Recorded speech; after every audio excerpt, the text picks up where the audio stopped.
வெண்பருத்தி நூலெடுத்து வாய் வெடிச்ச பூவெடுத்து நான் அணிஞ்சிட தொடுத்து வச்ச நடினமான மாலை இது.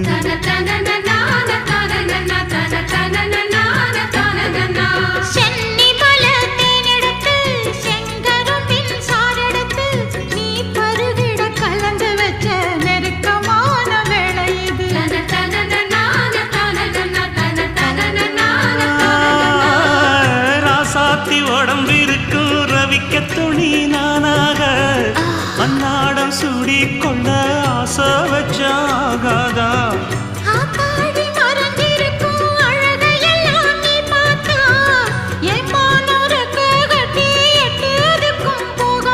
அடிச்சி சக்கரையே எட்டி நீயும் நிக்கிறியே நான் ஏங்கி ஏங்கி பார்க்கிற போறாங்க.